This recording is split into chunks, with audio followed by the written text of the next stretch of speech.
પુંસરી ખાતે અસ્થિ બેંકમાં 20મા વર્ષે 161 અસ્થિ જમા મળ્યા। પુંસરી ખાતે આવેલ અસ્થિ બેંકમાં આજે 20 વર્ષ પૂર્ણ થયા છે, ત્યારે આજે તેને ખોલવામાં આવતા તેમાંથી 161 અસ્થિ જમા મળ્યા, જેને તારીખ 22/5/26ના રોજ હરિદ્વાર ગંગાજી ખાતે શાસ્ત્રોક્ત વિધિથી વિસર્જન કરવામાં આવશે।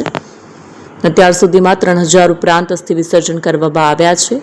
હિન્દુ શાસ્ત્રોક્ત વિધિ અનુસાર કોઈપણ વ્યક્તિનું નિધન થાય તો તેના અસ્થિ ગંગાજીમાં વિસર્જિત કરવામાં આવે છે, તો તેને મૃતકને મોક્ષ ગતિ પ્રાપ્ત થાય છે તેવી માન્યતા છે। પરંતુ દરેક વ્યક્તિ પાસે સમય અને આર્થિક પરિસ્થિતિ નથી હોતી।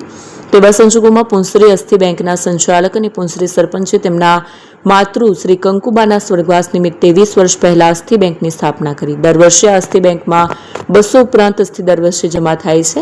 આજે પુંસરી અસ્થિ બેંકને ખોલવામાં આવતા 161 અસ્થિ જમા મળ્યા। પ્રદૂષણ અટકાવવા માટે જેના અસ્થિ મૂક્યા તેના સ્નેહીજનો પાસે 2 વૃક્ષ વાવવા માટેનો આગ્રહ નરેન્દ્રભાઈ પટેલ રાખે છે।